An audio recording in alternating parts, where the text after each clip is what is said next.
Xi'an Kannada ವೀಕ್ಷಕರೇ, ಇವತ್ತಿನ ಬೆಳಗಿನ ವಿಶೇಷ ಸಂದರ್ಶನದಲ್ಲಿ ನಾವಿವತ್ತು ಡಾಕ್ಟರ್ MC ರಂಗಸ್ವಾಮಿಯವರು, ಕರ್ನಾಟಕ ರಾಜ್ಯೋತ್ಸವ ಪ್ರಶಸ್ತಿ ಪುರಸ್ಕೃತರು ಮತ್ತು ರಾಷ್ಟ್ರ ಮಟ್ಟದಲ್ಲಿ, ರಾಜ್ಯ ಮಟ್ಟದಲ್ಲಿ ಇಡೀ ರಾಜ್ಯ ತೆರಿಗೆ ಕೃಷಿ ಕ್ಷೇತ್ರ ನೋಡಬೇಕಾದಂತಹ ಒಂದು ದೊಡ್ಡ ಮಾನ್ಯುಮೆಂಟ್ ಫಿಗರ್ ಅಂತಂದ್ರೆ MC ರಂಗಸ್ವಾಮಿಯವರು. ಇವರು ಇವತ್ತು ಸರ್ಕಾರಕ್ಕೆ ಬಜೆಟ್ ರಚನೆ ಆಗಬೇಕಾದಂತಹ ಸಂದರ್ಭದಲ್ಲಿ ಮತ್ತು ಕೃಷಿ ನೀತಿ ರಚನೆ ಆಗಬೇಕಾದ ಸಂದರ್ಭದಲ್ಲಿ ಮತ್ತು ಇಡೀ ದೇಶ ವರ್ಲ್ಡ್ ಫ್ರೀ ಟ್ರೇಡ್ ಅಗ್ರಿಮೆಂಟ್ ಮಾಡತಕ್ಕಂತ ಒಂದು ದುಸ್ಥಿತಿಯ ಸಂದರ್ಭದಲ್ಲಿ ಬಹಳ ಜಾಗತಿಕ ಮಾತನ್ನು ಹೇಳಿದ್ದಾರೆ. ಕೃಷಿಗೆ ಒಂದು ಅತ್ಯಂತ ಒಂದು ಪ್ರಾದೇಶಿಕ ನೀತಿ ಬೇಕು ಅಂತ ಹೇಳಿ ಆ ನೀತಿಯನ್ನ ರೂಪಿಸತಕ್ಕಂತ ಒಂದು ಜವಾಬ್ದಾರಿ ರಾಜ್ಯ ಸರ್ಕಾರದ ಮೇಲಿರುತ್ತೆ. ಅದಕ್ಕೆ ಬೇಕಾದ ಅನುದಾನ ಕೂಡ ಸರ್ಕಾರ ಕೊಡಬೇಕು ಅನ್ನೋ ಒಂದು ಮಾತನ್ನ ಹೇಳಿದರೆ. ಈ ಕುರಿತಂತೆ ಅವ್ರನ್ನೇ ನೇರವಾಗಿ ಮಾತಾಡ್ಸೋಣ. ನಮಸ್ಕಾರ ಸರ್. ನಮಸ್ಕಾರ. ಈಗ ತಾವು ನಿನ್ನೆ ತಮ್ಮ ಒಂದು ಜಮೀನಲ್ಲಿ ನಡೆದಂತಹ ವಿಶೇಷ ಕೃಷಿ ವಿಜ್ಞಾನಿಗಳು, ಕೃಷಿ ರೈತರ ಜೊತೆಗೆ ನಡೆದಂತಹ ಒಂದು ಸಂಭಾಷಣೆ ಅಂತ ಒಂದು ಒಳ್ಳೆ ಸಲಹೆಯನ್ನ ಕೊಟ್ಟಿದ್ರ ಸರ್ಕಾರಕ್ಕೆ. ಆ ಸಲಹೆ ಇವತ್ತು ಸರ್ಕಾರ ತಿರುಗಿ ನೋಡ್ಬೇಕು ಅಂದಿದೆ. ಅದೇನು ಅಂದ್ರೆ ಪ್ರಾದೇಶಿಕ ನೀತಿ ಮತ್ತು ಒಂದು ಬಜೆಟ್ ಕೂಡ ಸರ್ಕಾರ ನಿಗದಿ ಮಾಡಬೇಕು ಅಂತ ಹೇಳಿ ಅತ್ಯಂತ ಮಾದರಿಯ ಸಲಹೆ ಕೊಟ್ಟಿದೆ. ಇದ್ರ ಬಗ್ಗೆ ನಮ್ಗೆ ವೀಕ್ಷಕರಿಗೆ ವಿವರಿಸಿ ಸರ್. ನಮಸ್ಕಾರ ಎಲ್ಲ ವೀಕ್ಷಕರಿಗೆ. ಸರ್, ಈಗ ನಮ್ಮ ಭಾರತ ದೇಶ ವೈವಿಧ್ಯಮಾನವಾದಂತ ನಮ್ಮ ಭೂಗುಣ, ಹವಾಗುಣ ಹಾಗೂ ಎಲ್ಲ ವಿಧವಾದಂತ ಭಾಷೆ ಇರ್ಬೋದು, ವೈವಿಧ್ಯಮಯವಾಗಿರುವಂತಹ ಪ್ರದೇಶ ಇದು. ದೇಶ ನಮ್ಮದು ಭಾರತ. ಇದರಲ್ಲಿ ಒಂದೇ ನೀತಿಯನ್ನ ಒಂದು ಪ್ರದೇಶಕ್ಕೆ, ನಾನು ಉದಾಹರಣೆಗೆ ಹೇಳೋದಾದ್ರೆ, ಈಗ ದೆಹಲಿಯ ಪಕ್ಕದಲ್ಲಿ ಪಂಜಾಬ್ ಇರ್ಬೋದು, ಹರಿಯಾಣ ಇರ್ಬೋದು, ಅಲ್ಲಿ ನೋಡ್ಕೊಂಡು ಅಥವಾ ಗುಜರಾತ್ ಇರ್ಬೋದು, ಇಡೀ ರಾಷ್ಟ್ರಕ್ಕೆ ಈ ಕೃಷಿ ನೀತಿಯನ್ನ ಮಾಡ್ತಾ ಇರ್ತಕ್ಕಂಥದ್ದು ಎಲ್ರಿಗೂ ಅದು ಅನ್ವಯ ಆಗೋದಿಲ್ಲ ಅಂತ ನನಗೆ ಅನಿಸ್ತದೆ. ಅದಕ್ಕೋಸ್ಕರ ಆಯಾ ಪ್ರದೇಶಕ್ಕೆ, ಆಯಾ ಹವಾಗುಣಕ್ಕೆ, ಆಯಾ ನೀರಾವರಿ ಸೌಲಭ್ಯಕ್ಕೆ, ಮಳೆ ವಾತಾವರಣಕ್ಕೆ, ಅಲ್ಲಿಯ ಹವಾಗುಣಕ್ಕೆ ತಕ್ಕಂತ ಬೆಳೆಗಳನ್ನ, ಅಲ್ಲಿಗೆ ತಕ್ಕನಾದಂತ ರೈತರಿಗೆ ಉಪಕರಣಗಳನ್ನ, ಇಂಥವನ್ನ ಮತ್ತು ಸಲಹೆಗಳನ್ನ ಪ್ರಾದೇಶಿಕವಾಗಿ ಕೊಡ್ತಾ ಹೋಗ್ಬೇಕು. ಈಗ ಸಪೋಸ್ ನಮ್ ಕರ್ನಾಟಕದಲ್ಲೇ ನೋಡಿ, ಉತ್ತರಕ್ಕೆ ಬೀದರ್ನಲ್ಲೇ ಬೇರೆ ತರ ಹವಾಗುಣ ಇದೆ. ಈಗ ದಕ್ಷಿಣಕ್ಕೆ ಈಗ ನಮ್ಮ ಚಾಮರಾಜನಗರದಲ್ಲೇ ಬೇರೆ ಕಡೆ ಹವಾಗುಣ ಇದೆ. ಈಗ ಕೊಡಗಿಗೆ ಹೋದ್ರೆ ಅಲ್ಲಿ ಒಂದು ರೀತಿ ಮಳೆ ವಾತಾವರಣನೇ ಬೇರೆ, ಪ್ರದೇಶನೇ ಬೇರೆ. ಈ ಕರಾವಳಿ ಪ್ರದೇಶಕ್ಕೆ ಹೋದ್ರೆ ಬೇರೆ ತರ. ಈಗ ನಮ್ಮ ಬೆಂಗಳೂರು, ಕೋಲಾರ ಆ ಕಡೆಗೆ ಹೋದ್ರೆ ಬೇರೆ ಬೇರೆ ಪ್ರದೇಶ ಆಗಿರೋದ್ರಿಂದ ಎಲ್ಲನೂ ಒಂದೇ ರೀತಿಯಾಗಿ ನಾವು ಕೃಷಿಯನ್ನ ಮಾಡ್ಲಿಕ್ಕೆ ಆಗೋದಿಲ್ಲ ರೈತರಿಗೆ. ಅದಕ್ಕೋಸ್ಕರ ನಾನು ಹೇಳೋದು, ಪ್ರಾದೇಶಿಕ ಪ್ರದೇಶದಲ್ಲಿ ಇರ್ತಕ್ಕಂತ ಒಳ್ಳೆಯ ರೈತರನ್ನ ನೀವು ಗಮನದಲ್ಲಿಟ್ಕೊಂಡು ಅವರ ಸಲಹೆಯನ್ನ, ಸೂಚನೆಯನ್ನ ಬಿಫೋರ್, ನಾನು ಹೇಳೋದು ಈ ಬಡ್ಜೆಟ್ ಆಗೋದಕ್ಕಿಂತ ಮುಂಚೆ ಅವ್ರನ್ನ ಪ್ರಾದೇಶಿಕವಾಗಿ ಅವರನ್ನ ಕರೆದು, ರೈತರನ್ನ, ವಿಜ್ಞಾನಿಗಳಿರ್ಬೋದು, ಅಲ್ಲಿ ಅಧಿಕಾರಿಗಳನ್ನ ಇರ್ಬೋದು, ಎಲ್ಲ ಮಟ್ಟಿಗೆ ಒಂದು ಚರ್ಚೆ, ಈ ಸಮಗ್ರವಾದಂತ ಒಂದು ಚರ್ಚೆ ನಡೆದು ಆಯಾ ಪ್ರದೇಶಕ್ಕೆ ತಕ್ಕನಾಗ ಅನುಗುಣವಾಗಂತ ಬೇಕಾದಂತ ಉಪಕರಣಗಳಿರ್ಬೋದು, ಸಬ್ಸಿಡಿ ಇರ್ಬೋದು, ಇದನ್ನ ಕೊಡ್ಬೇಕು ಅನ್ನೋದು ನಮ್ಮ ಅಭಿಪ್ರಾಯ. ನಾನು ಹೇಳ್ತೀನಿ, ಈಗ ಮೇಲ್ಮಟ್ಟದಲ್ಲಿ ಅಧಿಕಾರಿಗಳು ಇರ್ಬೋದು, ಎಲ್ಲದನ್ನು ಅವ್ರು ಹೋಗಿ ವೀಕ್ಷಣೆ ಮಾಡಕ್ಕಾಗದೆ ಅವರಿಗೆ ಪ್ರಾಕ್ಟಿಕಲ್ ಏನೇನ್ ಪ್ರಾಬ್ಲಮ್ ಇದೆ ಅನ್ನೋದು ಅವರಿಗೆ ಗೊತ್ತಿರೋದಿಲ್ಲ. ಯಾರೋ ಒಂದು ಕೊಟ್ಟಾಗ ಅಧಿಕಾರಿಗಳು ಕೊಟ್ಟದನ್ನ ಅದೇ ಇಲ್ಲಿ ಇಂಪ್ಲಿಮೆಂಟ್ ಆಗ್ತಾ ಇದೆ ಅಂತ ಕಾಣಿಸ್ತದೆ. ಅದಕ್ಕೋಸ್ಕರ ಈ ತರದ ಒಂದು ಈ ಬಡ್ಜೆಟ್ಗಿಂತ ಮುಂಚೆ ಈ ತರ ಒಂದು ಪ್ರಾದೇಶಿಕ ಒಂದು ಚರ್ಚೆ ನಡಿಬೇಕಾಗ್ತದೆ ಅಂತ ಹೇಳಿ ಈ ಸಂದರ್ಭದಲ್ಲಿ ನಾನು ಹೇಳಲಿಕ್ಕೆ ಇಚ್ಛೆ ಪಡ್ತೇನೆ. ನೀವು ಒಬ್ಬ ಯಾವಾಗಲೂ ನಮ್ಮ ದೇಶದ ರೈತ ಒಬ್ಬ ಕೃಷಿ ವಿಜ್ಞಾನಿ, ಹವಾಮಾನ ವಿಜ್ಞಾನಿ ಆಗಿರ್ತೇನೆ ಅನ್ನೋದು ನಿಮ್ ಮಾತಲ್ಲಿ ಬಹಳ ಸ್ಪಷ್ಟವಾಗಿ ಕಾಣಿಸ್ತಾ ಇದೆ. ಯಾಕಂದ್ರೆ ಈ ಹವಾಮಾನ ಪ್ರತಿಯೊಂದು ಕಡೆಗೂ ಬೇರೆ ಬೇರೆ ಇರುತ್ತೆ, ಆ ಮಣ್ಣಿನ ಗುಣ ಬೇರೆ ಇರುತ್ತೆ, ಮತ್ತೆ ಅಲ್ಲಿ ಬೆಳೀತಕ್ಕಂತ ಬೆಳೆಯ ರೀತಿ ಕೂಡ ಬೇರೆ ಇರುತ್ತೆ. ಇವೆಲ್ಲವನ್ನ ನೋಡ್ಕೊಂಡು ಕೃಷಿ ನೀತಿ ರಚನೆ ಆಗ್ಬೇಕು ಮತ್ತು ಅದಕ್ಕೆ ಮಾರುಕಟ್ಟೆ ನಿರ್ಧಾರ ಆಗ್ಬೇಕು. ಸೊ ಅದರಿಂದ ನಮ್ಗೆ ರೈತ ಬದುಕಕ್ ಸಾಧ್ಯ ಅಂತ ತಾವು ವಿಶ್ಲೇಷಣೆ ಮಾಡ್ತಿದ್ರ, ಹೌದಲ್ವ ಸರ್? ಹೌದು. ಈಗ ನೋಡಿ, ಸ್ವತಂತ್ರ ಬಂದು ಸುಮಾರು 75 ವರ್ಷ ಆಯ್ತು. ಇವತ್ತು ಕೂಡ ರೈತರಲ್ಲಿ ಒಂದು ಕಷ್ಟ ಕಾಣ್ತಾ ಇದೆ. ಕೊನೆಗೆ ಸಾಲ ಮಾಡ್ಯೋ ಏನೋ ಮಾಡ್ಯೋ ಅವರು ಕೊನೆಗೆ ತೀರ್ಸಕ್ಕಾಗದಲ್ಲಿ ಆತ್ಮಹತ್ಯೆ ಮಾಡ್ಕೊಳ್ತಾ ಇವತ್ತು ಹೋಗುವಂತ ಪರಿಸ್ಥಿತಿ ಬಂದಿದೆ. ನಾನ್ ಹೇಳೋದು, ಇದಕ್ಕೆ ಗಮನಾರ್ಹವಾಗಿ ನಾನು ಹೇಳೋದು, ಸರ್ಕಾರದ ನಮ್ಮ ಏನು ರೆಪ್ರೆಸೆಂಟೇಟಿವ್ಸ್ ಇದ್ದಾರೆ, ಇದ್ರ ಬಗ್ಗೆ ಅವರು ಬೆಳಕನ್ನ ಚೆಲ್ಲಬೇಕಾಗ್ತದೆ. ಅಲ್ಲಿ ಯಾರೂ ಕೂಡ ರೈತರದ ಕಷ್ಟ ಏನು, ಹೇಗೆ ನಾನು ಇವಾಗ ಬಡ್ಜೆಟ್ ಅಲ್ಲಿ ಎಷ್ಟು ಅನುದಾನ ಕೊಡ್ತಾ ಇದ್ದಾರೆ? ಟೋಟಲ್ ಬಡ್ಜೆಟ್ ಅಲ್ಲಿ ಒಂದು 2% 5% ಒಳಗಡೆ ಇದನ್ನ ನಮ್ಮ ಬಡ್ಜೆಟ್ ಅನ್ನ ಕೃಷಿಗೆ ನಾನು ಹೇಳ್ತಾ ಇರೋದು. ಹೌದು, ಇವತ್ತು ಕೊಡ್ತಾ ಇರೋಂತ ಒಂದು ಕಾಲ ಬಂದಿದೆ. ಯಾವ್ಯಾವದಕ್ಕೂ ಬೇರೆ ಬೇರೆದಕ್ಕೆಲ್ಲ ಕೊಡ್ತಾ ಇದ್ದಾರೆ. ಕೊಡ್ಲಿ, ರೈತರಿಗೆ ಸುಮಾರು 70 ಭಾಗ ಇವತ್ತು ಈ ರಾಜ್ಯದಲ್ಲಿ ಹೆಚ್ಚಿಗೆ ರೈತರಿರೋದ್ರಿಂದ ಅವರಿಗೆ ಹೆಚ್ಚಿಗೆ ಅವರ ಕೈಯನ್ನ ಬಲಪಡಿಸಿದ್ರೆ ನೋಡಿ, ಅವ್ರು ಉತ್ಪತ್ತಿ ಮಾಡ್ತಾರೆ, ಉತ್ಪತ್ತಿ ಮಾಡಿದನ್ನ ಎಕ್ಸ್ಪೋರ್ಟ್ ಮಾಡ್ಬೋದು, ದೇಶಕ್ಕೆ ಆದಾಯ ಬರ್ತದೆ ರಫ್ತು ಮಾಡಿದ್ರೆ. ಅಂತದನ್ನ ನಾವು ಏನ್ ಹೇಳ್ತೇನೆ, ರೈತನಿಗೆ ಯಾವ್ಯಾವ್ದು ಒಂದು ಟೆಕ್ನಾಲಜಿ ತಂತ್ರಜ್ಞಾನವನ್ನ ಹೊರದೇಶದಿಂದ ತಂದು ಕೊಡ್ಬೇಕು, ನೀರಾವರಿ ಸೌಲಭ್ಯವನ್ನ ಮಾಡಿಕೊಡ್ಬೇಕು. ನೋಡಿ ಇವತ್ತು ವಿಯೆಟ್ನಾಂ ಇದೆ ಅಥವಾ ಇದು ಇಸ್ರೇಲ್ ಇದೆ, ಇವೆಲ್ಲ ಚಿಕ್ಕ ಚಿಕ್ಕ ರಾಷ್ಟ್ರಗಳು, ಅವೆಲ್ಲ ಎಷ್ಟು ಹೆಸರುವಾಸಿಯಾಗಿ ಇವತ್ತು ಟೆಕ್ನಾಲಜಿ ಮುಂದೆ ಇದೆ. ಅಂತ ಟೆಕ್ನಾಲಜಿಯನ್ನ ನಮ್ಮ ಕರ್ನಾಟಕದಲ್ಲಿ ಆಗ್ಲಿ, ನಮ್ಮ ರಾಷ್ಟ್ರದಲ್ಲೇ ಆಗ್ಲಿ ಹೊಸ ಹೊಸ ತಂತ್ರಜ್ಞಾನವನ್ನು ರೈತರಿಗೆ ಕೊಟ್ರೆ ನಮ್ಮ ರೈತರೇನು ಕಡಿಮೆ ಇಲ್ಲ.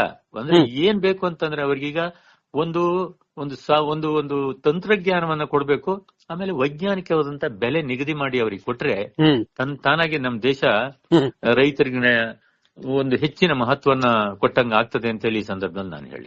ಇಲ್ಲಿ ಯಾಕಂದ್ರೆ ಬಹಳ ಸ್ಪಷ್ಟವಾಗಿ ನೀವು ಹೇಳ್ತಾ ಇದ್ದೀರಾ, ರೈತರಿಗೆ ಒಂದು ಬೆಲೆ ನಿಗದಿ ಅಂದ್ರೆ ಈಗ ಮಾರುಕಟ್ಟೆಗೆ ಈಗ ನಾವು ಯಾವುದೇ ಒಂದು ವಸ್ತು ತಗೊಳಕ್ ಹೋದ್ರೆ ಅದನ್ನ ಮಾರಾಟಗಾರ ಅದನ್ನ ನಿರ್ಧಾರ ಮಾಡ್ತಾನೆ, ಅವ್ನು ಫಿಕ್ಸ್ ಮಾಡ್ತಾನೆ MRP ಅಂತೇಳಿ. ಸೊ ರೈತರಿಗೆ ಈ ತರ ಒಂದು ರೈತನೇ ತನ್ನ ಬೆಳೆಗೆ ತನ್ನ ನಿರ್ಧಾರ ಮಾಡಕ್ ಆಗದೆ ಇರತಕ್ಕ ಸ್ಥಿತಿ ಎಲ್ಲಿವರೆಗೂ ಬರೋದಿಲ್ಲ, ಅಲ್ಲಿವರೆಗೂ ಕೃಷಿ ಉಳಿಯುತ್ತಾ ಅನ್ನೋ ಒಂದು ಆತಂಕ ಕಾಡ್ತದೆ. ತಾವೇನಂತೀರಾ? ಖಂಡಿತ ಏನು ನೋಡಿ, ಬೆಳೆದಂತ ಬೆಳೆಗೆ ಡೈರೆಕ್ಟ್ ಆಗಿ ನಾವು ಇಟ್ಟು ಮಾರಂತ ಒಂದು ಶಕ್ತಿ ಬೇಕು. ಅದಕ್ಕೋಸ್ಕರ ಪ್ರತಿಯೊಂದು ತಾಲೂಕಲ್ಲೂ ಒಂದೊಂದು ಕೋಲ್ಡ್ ಸ್ಟೋರೇಜ್ ಅನ್ನು ಮಾಡಬೇಕು.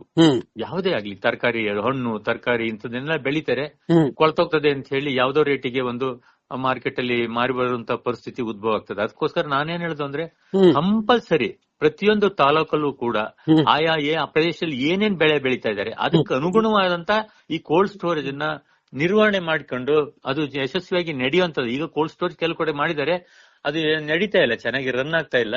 ಅದನ್ನೆಲ್ಲ ನೋಡಿ ಗಮನ ಹರಿಸಿ ಕೊಟ್ರೆ ರೈತರಿಗೆ ನೋಡಿ ತಕ್ಷಣ ಮಾರುವಂತ ಅವಶ್ಯಕತೆ ಇರೋದಿಲ್ಲ. ಅವರಿಗೆ ಯಾವಾಗ ಬೇಕೋ ಆ ಅಂತ ಟೈಮಲ್ಲಿ ಅದನ್ನ ಮಾರಾಟ ಮಾಡುವಂತ ವ್ಯವಸ್ಥೆ ಅವರಿಗೆ ಸ್ವಲ್ಪ ಹಣದ ಬೇಕಾಗ್ತದೆ. ಅಂತ ಟೈಮಲ್ಲಿ ಆರ್ಥಿಕ ಕಷ್ಟದಲ್ಲಿರ್ತಾರೆ. ಅವಾಗ ಬೆಳೆಯೆಲ್ಲ ಬೆಳೆದು ಕಟಾವ್ ಆದ್ಮೇಲೆ ಅವ್ರನ್ನ ಇಟ್ಕೊಳ್ಬೇಕು. ಇಟ್ಕೊಂಡ್ಮೇಲೆ ಒಂದು 50% 70% ಅವ್ರಿಗೆ ದುಡ್ಡು ಕೊಟ್ಬಿಟ್ಟು, ಹೋಗಪ್ಪ ನೀನು ಬೆಲೆ ಬಂದಾಗ ನೀನು ತಗೊಂಡೋಗಿ ನೀನು ಮಾರ್ಕೊಂಡು ಆಮೇಲೆ ದುಡ್ಡನ್ನು ಜಮಾ ಮಾಡುವಂತ ಈ ವ್ಯವಸ್ಥೆ ನಮ್ಮಲ್ಲಿ ಆಗ್ಬೇಕು. ಹಾಗಾಗಿ ನಾನು ಇನ್ನೊಂದು ಏನ್ ಹೇಳ್ತೀನಿ ಅಂದ್ರೆ, ನಮ್ಮ ಈ ಏನು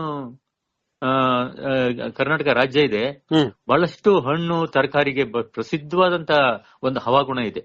ಇದರಲ್ಲಿ ಹೆಚ್ಚೆಚ್ಚಿಗೆ ಈ ವಿಷಪೂರಿತವಾದ ಆಹಾರವನ್ನ, ತರಕಾರಿಯನ್ನ, ಹಣ್ಣನ್ನ ಕೊಡದಂತಹ ಒಂದು ವಾತಾವರಣದಲ್ಲಿ ಬೆಳೆಸಬೇಕು ಅಂತಂದ್ರೆ ಎಲ್ಲ ಪಾಲಿ ಹೌಸ್ ಅನ್ನ ಮಾಡ್ಬೇಕಾಗ್ತದೆ. ಪಾಲಿ ಹೌಸ್ ಅಲ್ಲಿ ಮಾಡಿದ್ರೆ, ಗ್ರೀನ್ ಹೌಸ್ ಅನ್ನ ಮಾಡಿದ್ರೆ ಅದ್ರ ಒಳಗಡೆ ಕಂಟ್ರೋಲ್ಡ್ ಅಟ್ಮಾಸ್ಫಿಯರ್ ಅಲ್ಲಿ ಇಟ್ಕೊಂಡು ಅಲ್ಲಿ ಯಾವ್ದು ಕೀಟನೂ ಬರೋದಿಲ್ಲ, ರೋಗನೂ ಬರೋದಿಲ್ಲ ಅಂತ. ಆವಾಗ ನಿಮ್ಗೆ ಅಲ್ಲಿ ಕ್ರಿಮಿನಾಶಕ ಯಾವ ಇದನ್ನು ಬಳಸೋ ಅವಶ್ಯಕತೆ ಇಲ್ಲ, ಏನು ಬೇಕಿಲ್ಲ. ಅವಾಗ ನೋಡಿ, ದೊಡ್ಡ ಇದನ್ನ ಮಾಡಿ ಪಾಲಿ ಹೌಸ್ ಅಥವಾ ಗ್ರೀನ್ ಹೌಸ್ ಮಾಡಿದ್ರೆ ಅದ್ರ ಒಳಗಡೆ ಒಂದ್ಸರಿ ಎಂಟರ್ ಆಗ್ಬಿಟ್ರೆ ಯಾವ ಕೀಟನೂ ಬರೋದಿಲ್ಲ, ರೋಗನೂ ಬರೋದಿಲ್ಲ, ಕಂಟ್ರೋಲ್ಡ್ ಅಟ್ಮಾಸ್ಫಿಯರ್ ಇರ್ತದೆ. ಎಷ್ಟು ಫ್ರೆಶ್ ಆಗಿರ್ತದೆ ತರಕಾರಿ. ಅದನ್ನ ತಗೊಂಡೋಗಿ ನಾವು ಮಾರ್ಕೆಟ್ ಅಲ್ಲಿ ನಮ್ ಜನ ಒಳ್ಳೆ ತರಕಾರಿ, ಹಣ್ಣು ತರಕಾರಿಯನ್ನು ತಿನ್ಲಿ. ಒಳ್ಳೆ ಪ್ರಶ್ನೆ. ಯಾವುದೇ ನೋಡಿ, ಇಲ್ಲಿ ಬೆಂಗಳೂರು ಸುತ್ತಮುತ್ತ ಅಲ್ಲಿ ಬಂದಂತ ಕೊಳಚೆ ನೀರಲ್ಲಿ ನಮ್ ತರಕಾರಿಯನ್ನ ಮತ್ತೆ ಸೊಪ್ಪನ್ನ ಇಂಥದನ್ನೆಲ್ಲ ಬೆಳೆದು ಮಾರುಕಟ್ಟೆಗೆ ಕೊಡ್ತಾ ಇದ್ದಾರೆ. ಅದ್ ನೋಡೋದಕ್ಕೆ ಅದು ಫ್ರೆಶ್ ಆಗಿ ಇರ್ಬೋದು, ಬಟ್ ಅದ್ರಲ್ಲಿ ಇದ್ದಂತ ಅಂಶಗಳನ್ನ ನಾವು ವಿಷಕಾರಿ ಅಂಶಗಳು ಅದನ್ನ ಗಮನದಲ್ಲಿ ಇಟ್ಕೊಂಡು ಗೊತ್ತಿದೆ ಎಲ್ಲರಿಗೂ, ಯಾಕೆ ಅದ್ರ ಕಡೆಗೆ ಗಮನ ಹರಿಸ್ತಾ ಇಲ್ಲ? ಎಲ್ಲರಿಗೂ ವಿಷ ಅಥವಾ ಇನ್ನೊಂದನ್ನ ನಾವು ಎಲ್ಲ ತಿನ್ಬೇಕಾದಂತ ಪರಿಸ್ಥಿತಿ ಬಂದಿದೆಯಲ್ಲ. ಅದಕ್ಕೋಸ್ಕರ ನಾನು ಹೇಳೋದು, ಕೊಡ್ಲಿ ರೈತರಿಗೆ. ನೋಡಿ ಎಂತೆಂತ ಬೆಳೆ ಬಂದಿದೆ ಇವಾಗ. ಈಗ ನಾನು ಹೇಳೋದು, ಯಾವ ಬೆಳೆ ನಮ್ಮ ಪ್ರದೇಶದಲ್ಲಿ ಬರೋದಿಲ್ಲ, ಎಲ್ಲಾ ಬೆಳೆನೂ ಬೆಳಿಬಹುದು. ಅದಕ್ಕೋಸ್ಕರ ನಮ್ಮ ರೈತರನ್ನ ನಾವು ಬಲಪಡಿಸಬೇಕು. ಈಗ ಈ ಮಟ್ಟದಲ್ಲಿ ಒಳ್ಳೆಯ ನೀರಾವರಿ ತಂತ್ರಜ್ಞಾನವನ್ನ ಹೊರಗಡೆಯಿಂದ ತಂದು, ಇಸ್ರೇಲ್ ಅಂತ ತಂತ್ರಜ್ಞಾನ ನಾವೇ ನಮ್ಮ ತೋಟದಲ್ಲೆಲ್ಲ ಅಳವಡಿಸಿದೀವಿ. ನಾವು ಈ ತರ ಎಲ್ಲ ನಾವು ಮಾಡ್ಕೊಂಡು ಮುಂಚೆಯಿಂದ ಬಹಳ ಸುಲಭದಲ್ಲಿ, ಈಗ ನೋಡಿ 100 ಎಕರೆ ಒಬ್ರು ಅಥವಾ ಇಬ್ರು ನೀರಾವರಿನ ಮೇಂಟೈನ್ ಮಾಡುವಂತಹ ಒಂದು ಟೆಕ್ನಾಲಜಿನ ನಾವು ಇವತ್ತು ಮಾಡ್ಕೊಂಡಿದೀವಿ. ಹೀಗೆ ಒಂದು 500 ಎಕರೆಯಲ್ಲಿ ಕೇವಲ 5 ಜನ ಅದನ್ನ ನೀರಾವರಿಯನ್ನ ನಿರ್ವಹಣೆ ಮಾಡುವಂತ ಒಂದು ವ್ಯವಸ್ಥೆಯನ್ನ ನಾವು ಮಾಡ್ಕೊಂಡಿದೀವಿ. ಅಂದ್ರೆ ಏನು ಅಂದ್ರೆ ನೀವು ಬಹಳ ದೊಡ್ಡದಾದ ಸಲಹೆಯನ್ನ ಕೊಡ್ತಾ ಇದೆ ಸರ್ ರೈತರಿಗೆ. ಅಂದ್ರೆ ತುಂಬಾ ಜನ ಬೇಕು, ತುಂಬಾ ಮ್ಯಾನ್ ಪವರ್ ಬೇಕು, ಜನ ಇಲ್ಲ ಅಂತ ಹೇಳಿ ಏನು ಬಾಯ್ ಬಿಡ್ಕೋತಾರೆ, ಅವ್ರಿಗೆ ಒಳ್ಳೆ ಸಲಹೆ ಇದು. ಇಲ್ಲ, ಜನದ ಅವಶ್ಯಕತೆ ಯಾವಾಗ ನಮಗೆ ಬೇಕಾಗ್ತದೆ ಅಂದ್ರೆ ನಾವು ಹೊಸ ತಂತ್ರಜ್ಞಾನವನ್ನು ನಾವು ಅಳವಡಿಸ್ಕೊಳ್ದೆ ಹೋದ್ರೆ ಜನ ಜಾಸ್ತಿ ಬೇಕಾಗ್ತದೆ. ಈ ತಂತ್ರಜ್ಞಾನ ಅಳವಡಿಸ್ಕೊಳ್ಳಕ್ಕೆ ಜನರಿಗೆ ತುಂಬಾ ದುಡ್ಡಿನ ಅವಶ್ಯಕತೆ ಬರುತ್ತಾ? ಅದೇ ಹೇಗ್ ಮಾಡ್ಬೇಕು ಸರ್ ಅದು? ಅಲ್ಲ, ಸಾಲದ ರೂಪದಲ್ಲಿ ಕೊಡ್ಲಿ ರೈತರಿಗೆ, ಸಾಲದ ರೂಪ, ಸಬ್ಸಿಡಿನೂ ಕೊಡ್ಲಿ. ಸಬ್ಸಿಡಿ ಕೊಡ್ಬೇಕು, ಅಂತದಕ್ಕೆ ಕೊಡ್ಬೇಕು. ಆಗ ನಮಗೆ ಗುಣಮಟ್ಟದ ಆಹಾರ ಪದಾರ್ಥ ನಮಗೆ ಸಿಗ್ತದೆ, ನಾವು ತಿನ್ಬಹುದು, ನಮ್ಮ ಆರೋಗ್ಯನೂ ಚೆನ್ನಾಗಿರ್ತದೆ. ಸುಭಿಕ್ಷವಾಗಿ ನಾವು ಹೇಳೋದು, ಮಕ್ಕಳು ನೋಡಿ ವಿಷ ತಿಂತಾ ಇದ್ದಾರೆ ಮಕ್ಕಳು. ಇವತ್ತು ನೋಡಿ ಈ ರೈತರಿಗೆ ಯಾವ ಕಾಯಿಲೆಗೆ, ಯಾವ ರೋಗಕ್ಕೆ ಯಾವ ಔಷಧಿ ಹೊಡಿಬೇಕು ಅನ್ನೋ ಜ್ಞಾನನೂ ಇಲ್ಲ. ಆಮೇಲೆ ಆ ಮಾರ್ಕ ಅಲ್ಲಿ ಏನಾಗ್ತದೆ, ಔಷಧಿ ಅಂಗಡಿನಲ್ಲೂ ಕಳಪೆ ಗುಣಮಟ್ಟದ ಬೇರೆ ಬೇರೆ ಕಳಪೆ ಗುಣಮಟ್ಟದ ಔಷಧಿಯನ್ನು ಕೊಡ್ತಾರೆ, ಅದನ್ನ ಸಿಂಪಡಣೆ ಮಾಡ್ತಾರೆ. ಅದ್ರಲ್ಲಿ ಎಷ್ಟು ಪಾಯ್ಸನ್ ಇರ್ತದೆ ಅನ್ನೋದು ಯಾರಿಗೂ ಗೊತ್ತಾಗೋದಿಲ್ಲ. ಈಗ ಮಂಗನ ಕಾಯಿಲೆ ಎಲ್ಲ ನೀವು ನೋಡಿದೀರಾ? ನಿಮ್ಮ ಆ ಭಾಗದಲ್ಲಿ ನೀವು ನೋಡಿದೀರಾ? ಮಲೆನಾಡು ಮತ್ತೆ ಹೌದೌದು, ಅದೆಲ್ಲ ಬಂದಿದ್ದೆ ಈ ಕ್ರಿಮಿನಾಶಕಗಳಿಂದ.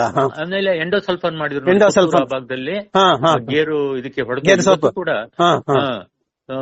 ಇದು ಗೋಡಂಬಿ ಅಂತೀವಲ್ಲ, ಆ ಬೆಳೆಗೆಲ್ಲ ಅವರು ಹೆಲಿಕಾಪ್ಟರ್ ಅವಾಗ ಸ್ಪ್ರೇ ಮಾಡಿದ್ರು. ಅವಾಗ ಅದು ಇಡೀ ಆ ಭಾಗದಲ್ಲೆಲ್ಲ ಇವತ್ತು ಕೂಡ ಹುಟ್ಟುವಂತ ಮಕ್ಕಳು ಸುಮಾರು ಹೆಚ್ಚು ಕಡಿಮೆ 50-60 ವರ್ಷ ಆಯ್ತು ಅದನ್ನ ಸ್ಪ್ರೇ ಮಾಡಿ ಅಂತ ಕಾಣಿಸುತ್ತೆ. ಇವತ್ತು ಕೂಡ ಹುಟ್ಟ ಮಕ್ಕಳಿಗೆ ಐಬು ಅಂತ ಒಂದು ದುಸ್ಥಿತಿ ಇವತ್ತು ಮುಂದೆ ಬರಬಾರ್ದು ಅನ್ನೋದಕ್ಕೋಸ್ಕರ ನಮ್ಮ ಒಂದು ರಿಸರ್ಚ್ ಮತ್ತೆ ಡೆವಲಪ್ಮೆಂಟ್ ಆಗ್ಬೇಕು ನಮ್ಮ ಕೃಷಿನಲ್ಲಿ. ಆ ರಿಸರ್ಚ್ ಮತ್ತೆ ಡೆವಲಪ್ಮೆಂಟ್ R&D ಆಗದೇನೆ ನಾವು ಯಾವ್ದೋ ಒಂದು ಹಳೆ ತಂತ್ರಜ್ಞಾನವನ್ನ ನಾವು ಹುಡ್ಕೊಂಡು ಹೋಗ್ತಾ ಇದೀವಿ. ಅದಕ್ಕೋಸ್ಕರ ಹೆಚ್ಚಿಗೆ R&Dಗೆ ನಮ್ಮ ಬಡ್ಜೆಟ್ ನಲ್ಲಿ ಪ್ರಾವಿಷನ್ ಅನ್ನ ಮಾಡಬೇಕು.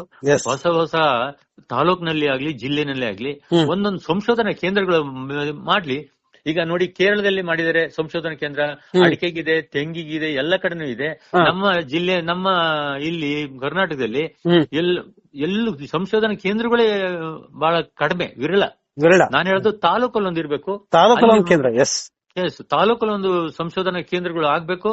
ಅಲ್ಲಿ ಹೋಗಿ ಸಂಶೋಧನಾ ಕೇಂದ್ರದಿಂದ ಬಂದಂತ ಏನು ಅವರು ಹೊಸ ಅನ್ವೇಷಣೆ ಮಾಡ್ತಾರೆ, ಅದು ಅಲ್ಲಿ ಸುತ್ತಮುತ್ತಲ ರೈತರಿಗೆ ಅದನ್ನ ಹಂಚಬೇಕು. ಹಂಚಿ ಅವ್ರು ಬೆಳಿಬೇಕು.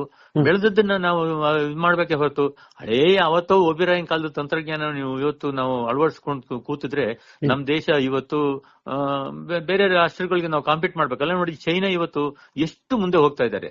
ನಮ್ ದೇಶ ಈಗ ನಾವ್ ಎಲ್ಲಿದ್ದೀವಿ ಇನ್ನುವೆ.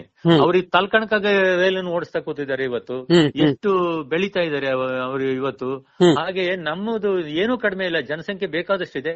ನಾನು ಹೇಳೋದು ನನ್ನ ಒಂದು ಇದ್ರಲ್ಲಿ ಹೇಳ್ಬೇಕು ಅಲ್ಲ, ನೀವ್ ಎತ್ತಿರ್ತಕ್ಕಂತ ಪ್ರಾದೇಶಿಕ ನೀತಿ ಇದೆಯಲ್ಲ. ಉದಾಹರಣೆಗೆ ಸೆಂಟ್ರಲ್ ಗವರ್ಮೆಂಟ್ ಹೇಳ್ತಾರೆ ಎಲ್ಲವನ್ನು ತನ್ನ ಕಬ್ಜಾ ಮಾಡ್ಕೋತಾ ಇದೆ. ಅಂದ್ರೆ ಈಗ ಬೀಜ ನೀತಿ ಅಂತ ಹೇಳಿ ತನ್ನ ಇಂಥದ್ದೇ ಬೀಜ ತಗೋಬೇಕು, ಹೀಗೆ ಮಾಡಬೇಕು ಅಂತಂದಾಗ ಅದೆಲ್ಲ ಇದು ಮೊನಾಪಲಿ ಸೃಷ್ಟಿಸುತ್ತೆ. ಅವಾಗ ರೈತ ಬಲಿಯಾಗಲ್ವಾ ಈ ಮೊನಾಪಲಿಗೆ? ಪ್ರಾದೇಶಿಕತೆ ಹೊರಟೋಗಲ್ವಾ? 100% ಸತ್ಯ. ನಾನು ಹೇಳೋದು, ರೈತನಿಗೆ ಯಾವ್ದು ಇಷ್ಟ ಆಗ್ತದೋ ಬೀಜನ ಅವನ ಉತ್ಪತ್ತಿ ಮಾಡ್ಕೊಳ್ಳಿ. ಯಾವ ಕಂಪನಿ ಬೇಕೋ ಅದನ್ನ ತಗೊಳ್ಳಿ. ಅವನು ತಗೊಂಡು ಅವನ ಬೆಳೆ ಯಾವ್ದು ಬೇಕೋ ಅದನ್ನ ಅವ್ನು ಬೆಳಿಬೇಕು. ಅವನ ಇಷ್ಟ ಪ್ರಕಾರ ಕೊಡ್ಬೇಕು. ಅದನ್ನ ಬಲವಂತವಾಗಿ ಅವನ ಮೇಲೆ ಒತ್ತಡ ತಂದು ಹೇರಬಾರ್ದು. ನೋಡಿ, ಉದಾಹರಣೆಗೆ ಹೇಳ್ತೀನಿ, ಈ ಸರಿ ಜೋಳ ನಮ್ಮ ಪ್ರದೇಶದಲ್ಲಿ, ಹಾಸನ ಜಿಲ್ಲೆನಲ್ಲಿ ಸುತ್ತಮುತ್ತದಲ್ಲಿ ಜೋಳ ಎಲ್ಲ ತುಂಬಾ ಹಾಕಿದ್ರು, ಮೆಕ್ಕೆಜೋಳನ ಎಲ್ಲ. ಆ ಹಳದಿ ರೋಗ ಬಂದ್ಬಿಟ್ಟು ಪೂರ್ತಿ ಎಲ್ಲ ನಾಶ ಆಗೋಯ್ತು. ಕಾರಣ ಏನಂತಂದ್ರೆ ಎಲ್ಲ ಈಗ ಜೋಳಕ್ಕೆ ಶಿಫ್ಟ್ ಆದ್ರು ಜನ. ಯಾವಾಗ ಡಿಮ್ಯಾಂಡ್ ಜಾಸ್ತಿ ಆಯ್ತು ಬೀಜದ್ದು, ಯಾವ್ದೋ ಕಳಪೆ ಬೀಜ ಅಂತ ತಂದ್ಬಿಟ್ಟು ದನಗಳಿಗೆಲ್ಲ ಹಾಕ್ತಾರಲ್ಲ, ಆ ಬೀಜ ತಂದ್ಬಿಟ್ಟು ಬ್ಯಾಗ್ ಮಾಡಿ ಇಮಿಡಿಯೇಟ್ ಆಗಿ ಅವ್ರು ಸೇಲ್ ಮಾಡಿದ್ರು. ಬೀಜ ಎಲ್ಲ ಗುಣಮಟ್ಟದ್ದಲ್ಲ, ಎಲ್ಲ ಪೂರ್ತಿ ನಾಶ ಆಯ್ತು. ಈ ಕಂಪನಿಗಳಿಗೆ ಏನ್ ಶಿಕ್ಷೆ ಸರ್? ಹೊಣೆ ಏನು ಇದಕ್ಕೆ? ಏನು ಇಲ್ಲ, ಅವ್ರಿಗೇನು ಇಲ್ಲ ಸರ್. ನಾವು ಕೊಟ್ಟಿದ್ದ ಒಳ್ಳೆ ಬೀಜನೇ. ಇದಕ್ಕೆ ಒಂದು ಎನ್ಫೋರ್ಸ್ಮೆಂಟ್ ಕಮಿಟಿ ಅಂತ ಮಾಡಿದ್ದಾರೆ. ಅದಕ್ಕೆ ಯಾವ್ದು ವಿಜಿಲೆನ್ಸ್ ಕಮಿಟಿನ ಎನ್ಫೋರ್ಸ್ ಕಮಿಟಿ ಅಂತ ಮಾಡಿದ್ದಾರೆ. ಕಳಪೆ ಬೀಜ ಮಾಡಿದವರಿಗೆ ಅವರೆಲ್ಲ ಹೋಗಿ ನೋಡಿ ಇನ್ಸ್ಪೆಕ್ಷನ್ ಮಾಡ್ಬಿಟ್ಟು ಅಂತದ್ ಏನಾದ್ರು ಕಂಡ್ರೆ ಅವ್ರನ್ನ ಪೆನಾಲ್ಟಿ ಹಾಕೋದು ಅಥವಾ ಕಂಪನಿನ ಬ್ಲಾಕ್ ಲಿಸ್ಟ್ ಮಾಡೋದು ಅಂತ ಹೇಳಿ ಮಾಡಿದ್ದಾರೆ. ಒಂದೇ ಒಂದು ಕಂಪನಿ ಅವ್ರು ಬ್ಲಾಕ್ ಲಿಸ್ಟ್ ಮಾಡಿಲ್ಲ. ಬ್ಲಾಕ್ ಲಿಸ್ಟ್ ಮಾಡಿಲ್ಲ. ರೈತರಿಗೆ ಎಷ್ಟು ಕೋಟ್ಯಾಂತರ ರೂಪಾಯಿ ನಷ್ಟ ಆಯ್ತು ಈಗ ಈ ಭಾಗದಲ್ಲಿ. ಸಾವಿರಾರು ಹೆಕ್ಟೇರು ಈಗ ನಮ್ಮಲ್ಲಿ ಹಾಸನ ಜಿಲ್ಲೆ ಮತ್ತೆ ಎಲ್ಲ ಪೂರ್ತಿ ಜಿಲ್ಲೆನಲ್ಲಿ ಯಾರ್ಯಾರು ಜೋಳ ಬೆಳೆದಿದ್ರು ಕೆಲವು ಕಂಪನಿಗಳು ಕಳಪೆ ಕೊಟ್ಟು ಈಗ ಪೂರ್ತಿ ಎಲ್ಲ ನಷ್ಟ ಅನುಭವಿಸ್ತಾ ಇದ್ದಾರೆ. ಈಗ ಸರ್ ನಾನು ಒಂದು ಏನ್ ಹೇಳ್ತೀನಿ ಅಂತಂದ್ರೆ, ರೈತರು ಮತ್ತು ರೈತರ ಮಕ್ಕಳುಗಳು ವಿದ್ಯಾವಂತರಾಗ್ಬೇಕು. ವಿದ್ಯೆನೇ ಬಹಳ ಮುಖ್ಯ. ನಮ್ಮನ್ನ ವಿದ್ಯೆ ಎಲ್ಲಿ ವಿದ್ಯೆ ಕಲ್ತಿರ್ತಾರೋ ಅಂತ ಕಡೆ ಮೋಸ ಮಾಡಕ್ಕೆ ಸಾಧ್ಯವೇ ಇಲ್ಲ. ಈಗ ರೈತನ್ ನೋಡಿ ಯಾವ್ದೋ ಒಂದು ಚಿತ್ರಣ ಕೊಡ್ಬೇಕಾದ್ರೆ ಒಂದು ಮೀಡಿಯಾದಲ್ಲಿ ಆಗ್ಲಿ, ದಯವಿಟ್ಟು ತಪ್ಪು ತಿಳ್ಕೊಬೇಡಿ, ಒಂದು ಇದರಲ್ಲೇ ಆಗ್ಲಿ, ಒಂದು ಬಡ ಹೊಟ್ಟೆ ಎಲ್ಲ ಬೆನ್ನು ಹತ್ತಿರ್ತದೆ, ಒಂದು ಶರ್ಟು ಇರೋದಲ್ಲಿ ಏನೂ ಇಲ್ಲ, ಮೇಲಕ್ಕೆ ಮೋಡ ನೋಡ್ಕೊಂಡು ಈ ತರ ನೋಡ್ತಾ ಇರೋಂತ ಒಂದು ಫಿಗರ್ ನ ಕೊಡ್ತಾರೆ. ಇದೆಲ್ಲ ನಾನ್ ಹೇಳೋದು, ರೈತ ಅಂತಂದ್ರೆ ನೋಡಿ ಪಂಜಾಬ್ ಅಲ್ಲಿ ಹೇಗಿದ್ದಾರೆ ರೈತರೆಲ್ಲ, ಅಷ್ಟು ಚೆನ್ನಾಗಿಲ್ವಾ? ಈಗ ನಮ್ಮ ಕೊಡಗಲ್ಲೆಲ್ಲ ರೈತರು ಎಷ್ಟು ಚೆನ್ನಾಗಿದ್ದಾರೆ. ಅಂತದನ್ನ ಕೊಡ್ಲಿ, ರೈತನ ಅಟ್ರಾಕ್ಟ್ ಮಾಡೋ ಅಂತದನ್ನ ನಾವು ಬಿಂಬಿಸ್ತಾ ತೋರಿಸ್ತಾ ಹೋಗ್ಬೇಕೆ ಹೊರತು, ರೈತ ನೀವು ಯಾರು ಹೋಗ್ಬೇಡಿ ಅನ್ನೋ ಒಂದು ಮನಸ್ಥಿತಿಯನ್ನ ಅಲ್ಲಿ ಕೊಡ್ತಾ ಇದ್ದಾರೆ. ಅದೊಂದು ನೀವು ದಯವಿಟ್ಟು ಅದನ್ನ ಆ ಚಿತ್ರನ ಆ ತರ ಕೊಡ್ಬೇಡಿ. ಇದು ಭೂಮಿಯೆಲ್ಲ ಬಿರುಕ್ ಬಿಟ್ಟಿರೋದು, ಅದ್ರ ಮಧ್ಯದಲ್ಲಿ ಒಂದು ಕೋಲು ಊರ್ಕೆಂದು ಬಡ ಮುದುಕ ಕೂತಿರೋದು, ಇಂಥ ಚಿತ್ರವನ್ನ ಕೊಡಬಾರ್ದು ದಯವಿಟ್ಟು. ಅಂದ್ರೆ ಜನ ದಿಕ್ತಪ್ಸುತ್ತಿದ್ದು ಈ ಯಂಗ್ಸ್ಟರ್ಸ್ ಏನಾಗ್ತದೆ, ಅಯ್ಯಪ್ಪ ಇದ್ ನೋಡೋ ಇಲ್ಲಿ ರೈತನ ಪಾಡು ಹಿಂಗಾಗಿದೆಯಲ್ಲ, ನಾವ್ಯಾಕೆ ಹೋಗ್ಬೇಕು ಅನ್ನೋ ಮನಸ್ಥಿತಿ ಬರಬಾರ್ದು ಅಂತ ನಾನ್ ಹೇಳ್ತಾ ಇರೋದು. ಅದಕ್ಕೋಸ್ಕರ ರೈತರು ಈಗ ಚೆನ್ನಾಗಿ ನಾನು ಹೇಳಿದ್ರು, ಇವತ್ತು ಕೂಡ ಕೆಲವರು ರೈತರುಗಳು ಇಂಪೋರ್ಟೆಡ್ ಕಾರು ಇಟ್ಕೊಂಡು ಇವತ್ತು ವ್ಯವಸಾಯ ಮಾಡ್ತಾ ಇಲ್ವಾ? ಟೆಕ್ನಾಲಜಿ ತಂದು ಮಾಡ್ತಿದ್ದಾರೆ ನೋಡಿ. ಇವಾಗ ಬೇರೆ ಬೇರೆ ದೇಶದಿಂದ, ಈಗ ನಾನು ಹೇಳುದು ಮಲೇಷಿಯಾ, ಇಂಡೋನೇಷಿಯಾ, ಇಂಥ ಕಡೆಯಿಂದ ಎಲ್ಲ ತಂದು ಎಕ್ಸಾಟಿಕ್ ಫ್ರೂಟ್ಸ್ ಅನ್ನ ತಂದ್ಬಿಟ್ಟು ಈ ಪ್ಲಾಂಟ್ ಮಾಡಿ ಇವತ್ತು ಒಳ್ಳೊಳ್ಳೆ ಹಣ ಸಂಪಾದನೆ ಮಾಡ್ತಿದ್ದಾರೆ. ಹೊರದೇಶದಿಂದ ಹಣ್ಣುಗಳಿಗೆ ಬಹಳಷ್ಟು ಬೇಡಿಕೆ ಇದೆ ನಮ್ಮಲ್ಲಿ.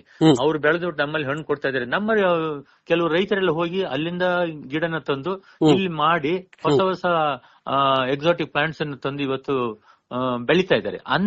ಅಂತ ಒಂದು ಟೆಕ್ನಾಲಜಿ ನಮ್ಮಲ್ಲಿ ಬರ್ಬೇಕು. ಅಂತ ಗಿಡನ ನಮ್ಮಲ್ಲಿ, ಸೀಡ್ ನ ನಮ್ಮಲ್ಲಿ ಕೊಡ್ಬೇಕು, ಸರ್ಕಾರ ಉತ್ತೇಜನ ಕೊಡ್ಬೇಕು ಅಂತ ಹೇಳಿ ನಾನು ಹೇಳ್ತಾ ಇದ್ದೀನಿ. ಮೊನ್ನೆ ಈ ಕೃಷಿ ಸಂಶೋಧನಾ ಕೇಂದ್ರಗಳು ಹೇಳಿದ್ರೆ, ನನಗನ್ಸುತ್ತೆ ಈಗ ಕೃಷಿ ಮಾರಾಟ ಏನು ಮಾರುಕಟ್ಟೆ ಅಂತ ಮಾಡಿದ್ರು, ಈಗ ನಾವೆಲ್ಲ ಮಾಲ್ ಸಂಸ್ಕೃತಿ ಇದೆ ಬೆಂಗಳೂರಲ್ಲಿ. ಏಷ್ಯಾ ಮಾಲು, ಆ ಮಾಲು ಅಂತೆಲ್ಲ ಏನಿದೆ. ಆದ್ರೆ ನಾನು ಪ್ರತಿ ತಾಲೂಕಲ್ಲೂ ಒಂದು ಕೃಷಿ ಮಾಲ್ ಬರ್ಬೇಕಾ ಅಂತ ನನಗನ್ಸುತ್ತೆ. ತಾವೇನ್ ಹೇಳ್ತೀರಿ ಸರ್? ಅದೇ ನಾನು ಹೇಳುದು,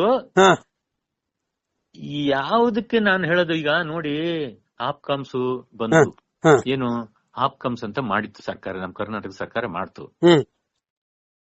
ಏನಾಗಿದೆ ನೋಡ್ಬಿಟ್ರೆ ದುಸ್ಥಿತಿನ, ಸುಮ್ನೆ ಅವ್ರಿಗೆ ಅಲ್ಲಿ ಇರ್ತಾರಲ್ಲ ಅವ್ರಿಗೆ ಸಂಬಳ ಕೊಡಕ್ಕೆ ಅವ್ರಿಗೆ ಆಗ್ತಾ ಇಲ್ಲ. ಇವತ್ತು ಹೋಗ್ಬಿಟ್ಟಿದೆ ಈ ಮಾಲ್ ಸಂಸ್ಕೃತಿ ಬಂದ್ಬಿಟ್ಟು. ಸರ್ಕಾರ ಹೇಗೆ ಹಾಲನ್ನ ಸಂಸ್ಕರಣೆ ಮಾಡ್ಬಿಟ್ಟು ಇಮಿಡಿಯೇಟ್ ಆಗಿ ಡಿಸ್ಪೋಸ್ ಮಾಡಿ ಅದನ್ನ ಪ್ಯಾಸ್ಚರೈಸ್ ಮಾಡೋದು ಅಥವಾ ಶಿಥಿಲಿ ಮಾಡ್ಬಿಟ್ಟು ಅದನ್ನ ಪ್ಯಾಕ್ ಮಾಡಿ ಮಾಡ್ತಾ ಇದ್ದಾರೋ, ಡಾಕ್ಟರ್ ಕುರಿಯನ್ ಅವರು ಮಾಡಿದಂತ ಒಂದು ಸಂಸ್ಥೆ ವ್ಯವಸ್ಥೆ, ಅದೇ ವ್ಯವಸ್ಥೆಗೋಸ್ಕರ ಇದು ಮಾಡ್ತು ಹಾಪ್ಕಾಮ್ಸ್ ಅಂತ ಹೇಳಿ ನಮ್ಮ ಕರ್ನಾಟಕ ಸರ್ಕಾರ. ನೋಡಿ, ಎಲ್ಲಿ ರಾಜಕೀಯವಾಗಿ ಬಂದಂತ ಸಂಸ್ಥೆಗಳು ಮೇಲಕ್ಕೆ ಹೋಗಕ್ ಸಾಧ್ಯನೇ ಇಲ್ಲ. ಎಲ್ಲಿ ರಾಜಕೀಯ ಅಲ್ಲಿ ಬಂತೋ ಅಲ್ಲಿ ಕೈವಾಡ ಬಂತು ಅಂದ್ರೆ ಆ ಸಂಸ್ಥೆಗಳು ಉದ್ಧಾರ ಆಗೋದೇ ಇಲ್ಲ. ಕಾನ್ಸೆಪ್ಟ್ ಮಾತ್ರ ಬಹಳ ಚೆನ್ನಾಗಿದೆ, ಅದು ತುಂಬಾ ಒಳ್ಳೆ ಕಾನ್ಸೆಪ್ಟ್. ಅದು ನಮ್ಮ ತರಕಾರಿನ ತಗೊಂಡೋಗಿ ಇಮಿಡಿಯೇಟ್ ಆಗಿ ಆ ತಾಲೂಕಲ್ಲಿರುವಂತ ಆಪ್ಕಾಮ್ಸ್ ಕೊಡೋದು, ಕೊಟ್ಟಂತ ಫ್ರೆಶ್ ತರಕಾರಿನ ಜನಗಳು ತಗೊಂಡ್ ತಿನ್ನೋದು, ಈ ತರ ಒಂದು ವ್ಯವಸ್ಥೆ ಇದೆಲ್ಲ ಬಹಳ ಚೆನ್ನಾಗಿದೆ. ನೋಡಿ, ಇವತ್ತು ಕೂಡ ಅದು ಸಕ್ಸಸ್ ಆಗ್ಲೇ ಇಲ್ಲ. ಯಾಕೆಂದ್ರೆ ಇಲ್ಲಿ ನೋಡಿ, ಮಧ್ಯವರ್ತಿಗಳು ಇದಾರಲ್ಲ, ಇದನ್ನೆಲ್ಲ ಯಶಸ್ವಿಯಾಗಿ ಆಗೋದಕ್ಕೆ ಬಿಡೋದಿಲ್ಲ. ವ್ಯಾಪಾರಸ್ಥರು ಅಂತೀವಲ್ಲ ನಾವು, ಅವರು ವ್ಯಾಪಾರಸ್ಥರು ಇದಾರಲ್ಲ, ಮಧ್ಯವರ್ತಿಗಳು, ಬಹಳ ಅವರಿಂದ ನಮಗೆ ತುಂಬಾ ತೊಂದರೆ ಆಗ್ತದೆ. ಈಗ ಬೆಳೆದವನಿಗೆ ಸಿಗೋದಿಲ್ಲ, ಕನ್ಸ್ಯೂಮರ್ಸ್ಗೂ ಸಿಗೋದಿಲ್ಲ. ಮಧ್ಯದಲ್ಲಿ ಇವರಿಗೆ ಲಾಭ ಒಂದು 50% ಲಾಭ ಇಟ್ಕೊಂಡಿರ್ತಾರೆ ಇವರು. ಬೆಳೆದಂತ ರೈತನಿಗೂ ಇಲ್ಲ, ಕನ್ಸ್ಯೂಮರ್ಗೂ ಬೆಲೆ ಜಾಸ್ತಿ ಕಾಣಿಸ್ತದೆ, ಈ ಬೆಳೆದವನಿಗೂ ಬೆಲೆ ಜಾಸ್ತಿ ಕಮ್ಮಿ ಅಂತ ಕಾಣಿಸ್ತದೆ. ಮಧ್ಯದಲ್ಲಿ ಅವ್ರದ್ದು ಕೈವಾಡದಿಂದ ಈ ಮಧ್ಯವರ್ತಿಗಳ ಹಾವಳಿಯನ್ನ ತಪ್ಪಿಸೋದಕ್ಕೆ ಎಪಿಎಂಸಿ ಅಂತ ಮಾಡ್ತು. ಎಪಿಎಂಸಿನೂ ಕೂಡ ಅಷ್ಟು ಚೆನ್ನಾಗಿ ನಿರ್ವಹಣೆ ಮಾಡ್ತಾ ಇಲ್ಲ. ಇಂತ ಪೆರಿಷಬಲ್ ಗುಡ್ಸ್ ನಾನು ಹೇಳ್ತಾ ಇರೋದು, ಅವತ್ತವತ್ತೇ ಹಣ್ಣು ತರಕಾರಿಗೆ ನಾನು ಹೇಳ್ತಾ ಇರೋದು ಸಂಬಂಧಪಟ್ಟಂಗೆ. ಬೇರೆ ಇದಕ್ಕೆಲ್ಲ ಗ್ರೈನ್ಸ್, ಇಂತರ ಕಾಳು ದ್ವಿದಳ ಧಾನ್ಯ ಈ ತರದ ಕೆಲವು ವ್ಯವಸ್ಥೆ ಇದೆ, ಅದು ತೊಂದರೆ ಇಲ್ಲ. ಹಾಗೆ ಸುಮಾರು ಇದೆ. ಇದನ್ನ ಸರಿಪಡಿಸುವಂತ ಒಂದು ನಾನು ಹೇಳುದು ಕಾಳಜಿ ಇರ್ಬೇಕು, ಮತ್ತೆ ಬದ್ಧತೆ ಬೇಕು. ಸರ್ಕಾರಕ್ಕೆ ರೈತನ ಕಡೆಗೆ ಒಂದ್ ಕಣ್ಣು ಆಡಿಸ್ಬೇಕು. ಅವರು ಒಂದ್ ಬದ್ಧತೆ ಬೇಕು. ಬದ್ಧತೆ ಆಯ್ತು, ನಾವು ರೈತರನ್ನ ಮೇಲೆ ಎತ್ತಬೇಕಪ್ಪ, ಏನಾದ್ರೂ ಮಾಡಿ ಅವ್ರ ಮೇಲೆ ಎತ್ತಬೇಕು ಅನ್ನೋದು ಒಂದು ಆ ಮನಸ್ಸಲ್ಲಿ ಆ ದುಗುಡ ಇಲ್ದೆ ಹೋಗ್ಬಿಟ್ರೆ ಸುಮ್ನೆ ಒಂದು ಕಾಟಾಚಾರಕ್ಕೆ ಕಣ್ಣೋರ್ಸೋ ತಂತ್ರ ಮಾಡ್ತಾ ಇದ್ರೆ ಅದರಿಂದ ಏನೇನೂ ಪ್ರಯೋಜನ ಆಗೋದಿಲ್ಲ. ಇವತ್ತು ಅಲ್ಲ 75 ವರ್ಷ ಅಲ್ಲ, ಇನ್ನು 150 ವರ್ಷ ಆದ್ರೂ ಕೂಡ ಈ ವ್ಯವಸ್ಥೆನ ಮಾರ್ಪಾಡು ಮಾಡ್ಲಿಲ್ಲ ಅಂತಂದ್ರೆ, ನೀತಿನ ಬದಲಾವಣೆ ಮಾಡದೇ ಇದ್ರೆ ಈ ರೈತನ ಪಾಡು ಇಷ್ಟೇಯ. ಅಂದ್ರೆ ಬಹಳ ಸ್ಪಷ್ಟವಾಗಿ ಹೇಳ್ತಾ ಇದ್ದೀರಾ. ನಾವು ರೈತರ ಮಗ ಅಂತ ಹೇಳಿ ಅಧಿಕಾರದಲ್ಲಿ ಕೂತಿರ್ತಕ್ಕಂಥ ಸಿದ್ದರಾಮಯ್ಯ ಇವತ್ತಾರು ರಾಜ್ಯಕ್ಕೆ ಒಂದು ಪ್ರತ್ಯೇಕ ಕೃಷಿ ನೀತಿ ಮಾಡಬೇಕು, ಕೃಷಿ ಬಜೆಟ್ ನ ಕೊಡಬೇಕು, ಮತ್ತು ಪ್ರಾದೇಶಿಕತೆಗೆ ಒತ್ತು ಕೊಡಬೇಕು ಅಂತ ತಾವು ಹೇಳ್ತಾ ಇದ್ದೀರಾ ಸರ್. ಹೌದು ಹೌದು ಹೌದು ಹೌದಾ ಇಲ್ವೋ ಹೇಳಿ. ಮುಖ್ಯವಾಗಿ ಆಗ್ಬೇಕಾಗಿರೋದು. ಆಮೇಲೆ ನಮ್ಮ ರೈತರ ಮಕ್ಕಳೆಲ್ಲ ವಿದ್ಯಾವಂತರಾಗ್ಬಿಟ್ಟು ದೊಡ್ಡ ದೊಡ್ಡ ಪಟ್ಟಣಕ್ಕೆ ಹೋಗೋದಲ್ಲ, ಅವ್ರು ಬಂದು ನನ್ನ ಕೃಷಿ ಭೂಮಿನಲ್ಲೇ ಅವರು ಈ ಅನ್ವೇಷಣೆಯನ್ನ ಮಾಡ್ತಾ ಹೋಗ್ಬೇಕು, ಹೊಸ ಬೆಳೆಯನ್ನ ಮಾಡ್ತಾ ಹೋಗ್ಬೇಕು. ನಿಮ್ಮ ಹಳ್ಳಿಗೆ ವಾಪಸ್ ಹೋಗಿ ಅನ್ನೋದು ಗಾಂಧಿ ತತ್ವ, ಕೃಷಿ ಮಾಡಿ ಅನ್ನೋದು ಗಾಂಧಿ ತತ್ವ. ಇವತ್ತು ಗಾಂಧಿ ತತ್ವ ಅನಿವಾರ್ಯ ಅಂತೀರಾ ಸರ್? 100ಕ್ಕೆ 100. ಇವತ್ತೆಲ್ಲ ಏನಾಗ್ತಾ ಇದೆ, ಎಲ್ಲ ಈ ಓಲ್ಡ್ ಏಜ್ ಹೋಮ್ ತರ ಆಗಿ ಹೋಗ್ಬಿಟ್ಟಿದೆ, ವಿಲೇಜ್ ತರ ಆಗಿ ಹೋಗ್ಬಿಟ್ಟಿದೆ. ಎಲ್ಲ ಬಡವರು ಅಥವಾ ಫಿಸಿಕಲಿ ಹ್ಯಾಂಡಿಕ್ಯಾಪ್, ಬಡವರಲ್ಲ, ಯಾರು ಓಲ್ಡ್ ಏಜ್ ಆಗಿದೆ ಅಂತವ್ರು ಮಾತ್ರ ಈ ಮನೆಯಲ್ಲಿ ಕಾಣ್ತಾ ಇದ್ದಾರೆ. ಆಮೇಲೆ ಯಾರ್ಯಾರು ಫಿಸಿಕಲಿ ಹ್ಯಾಂಡಿಕ್ಯಾಪ್ ಇದಾರೆ ಅವ್ರು ಮಾತ್ರ ಕಾಣ್ತಾ ಇದ್ದಾರೆ. ಮುದುಕಿಯರು ಇಂಥವ್ರು ಮಾತ್ರ ಅಲ್ಲಿ ಕಾಣ್ತಾ ಇದ್ದಾರೆ. ಅದಕ್ಕೆ ನಾನು ಹೇಳೋದು, ಆ ಯುವಕರನ್ನ ಈ ಕಡೆಗೆ ಅಟ್ರಾಕ್ಟ್ ಮಾಡೋಂತ ಹೊಸ ಒಂದು ನೀತಿಯನ್ನ, ಕೃಷಿ ನೀತಿಯನ್ನ ತರಬೇಕು ಅನ್ನೋದು ನನ್ನ ಅಪೇಕ್ಷೆ. ಬಹಳ ಒಳ್ಳೆ ಆಗೊಂದು ರೆವಲ್ಯೂಷನ್ ಆಗ್ತದೆ ಕೃಷಿನಲ್ಲಿ. ಕೃಷಿ ಕ್ರಾಂತಿ ಆಗ್ಬೇಕು ಅಂತ ಬಯಸ್ತಾ ಇದ್ದಾರೆ ಸರ್. ಹೌದು, ಕೃಷಿ ಕ್ರಾಂತಿ ಆಗ್ಲೇಬೇಕು. ಇದು ಈ ತರ ಹೋದ್ರೆ ಆಗೋದಿಲ್ಲ. ಒಂದು ನಾಗಾಲೋಟದಲ್ಲಿ ಓಡ್ಬೇಕು ಅಂತಂದ್ರೆ ಒಂದು ಕ್ರಾಂತಿನೇ ನಡಿಬೇಕಾಗ್ತದೆ. ಅದಕ್ಕೋಸ್ಕರ ಸರ್ಕಾರ ಹೆಚ್ಚಿನ ಮಹತ್ವವನ್ನ ಈ ಕೃಷಿಗೆ ಹೆಚ್ಚು ಬಡ್ಜೆಟ್ ಅಥವಾ ಒಳ್ಳೊಳ್ಳೆ ನೀತಿಯನ್ನ ಮಾಡ್ಬೇಕು ಅನ್ನೋದು ನನ್ನ ಅಭಿಪ್ರಾಯ. ರೈತರ ಮಕ್ಕಳಿಗೆ ಹೆಣ್ಮಕ್ಳು ಸಿಗ್ತಾ ಇಲ್ವಲ್ಲ? ಹೌದೌದು, ನಾನು ಮೊನ್ನೆ ಮಾತಾಡಿದೀನಿ ಸರ್ ಇದನ್ನ. ಇನ್ನ 5 ವರ್ಷದಲ್ಲಿ ಸರ್ ಇಡೀ ಕರ್ನಾಟಕ ಮುದುಕರು ಅಲ್ಲ, ಏನ್ ಮಾಡೋದು ಈಗ? ಅವ್ರಿಗೆ ಎಲ್ಲಿ ಹೆಣ್ಣಿಲ್ ತರದು? ಹೆಂಗೆ 35 ವರ್ಷ 40 ವರ್ಷ ಆಗೋಗಿದೆ. ಈಗ ನೋಡಿ, ಒಂದ್ ಹೇಳ್ತೀನಿ, ಅಂತ ಮಕ್ಕಳನ್ನ ನಾವು ಹಾಗೆ ಇದ್ ಮಾಡ್ತಿದ್ರೆ ಅವರು ಆಂಟಿ ಸೋಷಿಯಲ್ ಆಕ್ಟಿವಿಟೀಸ್ ಗೆ ಹೋಗ್ಬಿಡ್ತಾರೆ ಅವರು. ಇದು ಸುಮ್ನೆ ಬಹಳ ನೆಗಾಡಂತ ವಿಷಯ ಅಲ್ಲ, ಇದು ಬಹಳ ಗಹನಾದಂತ ವಿಷಯ. ನೋಡಿ, ಅವರು ಆ ಏಜ್ ಅಲ್ಲಿ ಅವರು ಮದುವೆ ಆಗ್ಲಿಲ್ಲ ಅಥವಾ ಇನ್ನೊಂದ್ ಆಗ್ಲಿಲ್ಲ ಅಂತಂದ್ರೆ ಅಂತವರೆಲ್ಲ ಒಂದ್ ಕಡೆ ಅಸೆಂಬಲ್ ಆಗ್ಬಿಟ್ಟು ಒಂದು ಆಂಟಿ ಸೋಷಿಯಲ್ ಒಂಥರ ಪರ್ವರ್ಟೆಡ್ ಆಗಿ ಹೋಗ್ಬಿಡ್ತಾರೆ ಸೊಸೈಟಿನಲ್ಲಿ. ಅದಕ್ಕೋಸ್ಕರ ಏನ್ ಮಾಡ್ಬೇಕು? ಅದು ಕೃಷಿ ನೀತಿನೇ ಇದಕ್ಕೆಲ್ಲ ಕಾರಣ. ಕೃಷಿನಲ್ಲಿ ಆದಾಯ ಇಲ್ಲ ಅಂತ ಹೇಳಿ ಪಟ್ಟಣದಲ್ಲಿ ಯಾವನು ಅಲ್ಲಿ ಡ್ರೈವರ್ ಆಗಿರ್ತಾನೆ, ಒಂದು ಯಾವ್ದೋ ಬಾಗಲ್ ಕಾಯ್ತಾ ಇರ್ತಾನೆ. 20,000 ರೂಪಾಯಿ ಜಾಸ್ತಿ ಬರಲ್ಲ ಸರ್. ಇದ್ರ ಕೃಷಿ ನಿಮ್ಗೆ 20 ಲಕ್ಷ ದುಡಿಬೋದು ನೀವು. ಹೌದು, ಅದು ಆಕರ್ಷವಾಗಾದ್ರೆ ಇದು ಬದಲಾವಣೆ ಸಾಧ್ಯ. ಖಂಡಿತ ಒಳ್ಳೆ ಮಾತಿದು. ಅದು ಬಹಳ ಇಂಪಾರ್ಟೆಂಟ್. ಯಾಕೆ ಎಲ್ಲ ಸಿಟಿಲಿ ನೀವು ಮಗ ಎಲ್ಲವನೇ ಬೆಂಗಳೂರಲ್ಲವನೇ ಕೊಡ್ತೀವಿ ಅಂತಾರೆ, ಎಲ್ಲವನೇ ಊರಲ್ಲವನೇ ಅವ್ನಿಗೆ ಇಷ್ಟ ಎಕರೆ ಜಮೀನ್ ಇದೆ, ಇಷ್ಟೆಲ್ಲ ಇದೆ ಅಂತಂದ್ರೆ ಅವ್ನು ನೋಡೋದ್ ತಡಿಯಪ್ಪ. ಈ ಮಟ್ಟಕ್ಕೆ ಹೋಗ್ಬಿಟ್ಟಿದೆ ಆ ಮೆಂಟಾಲಿಟಿನ. 100 ಎಕರೆ ಹೆಣ್ಣು ಸಿಗ್ತಾ ಇಲ್ಲ. ಹೌದಾ ಸರ್? ಅಂದ್ರೆ ದೊಡ್ಡದಾದಂಗ ಜಾಸ್ತಿ ಊಟ ಬೇಯಿಸ್ಬೇಕಲ್ಲ ಅಂತ ಅವ್ರಿಗೆ ಭಯ. ಇದು ಬಹಳ ಗಂಭೀರವಾದಂತ ವಿಷಯ. ಇದು ಸುಮ್ಮನೆ ಬಹಳ ಅಲ್ಗಳಿಯೋದಂತಲ್ಲ, ಇದೊಂದು ವಿಷಯ ನೀವು ತಗೊಳ್ಳಿ. ನಮಸ್ತೆ. ಇದು ಹಿರಿಯ ಮತ್ತು ಅನುಭವಿ ಮತ್ತು ರಾಷ್ಟ್ರ ಪ್ರಶಸ್ತಿ, ರಾಜ್ಯ ಪ್ರಶಸ್ತಿ ಪುರಸ್ಕೃತ ಕೃಷಿಕರಾದಂತಹ ರಂಗಸ್ವಾಮಿಯವರ ಮಾತು. ರಾಜ್ಯಕ್ಕೆ ಪ್ರತ್ಯೇಕವಾದ ನೀತಿ ಮತ್ತು ಒಂದು ಕಾನೂನು ಇದ್ರೆ ಆಗ ಮಾತ್ರ ಕೃಷಿ ಕ್ರಾಂತಿ ಆಗಕ್ಕೆ ಸಾಧ್ಯ ಅಂತ ಹೇಳ್ತಾರೆ. ಮಾತಾಡಿದ ಧನ್ಯವಾದಗಳು ಸರ್. ನಮಸ್ಕಾರ.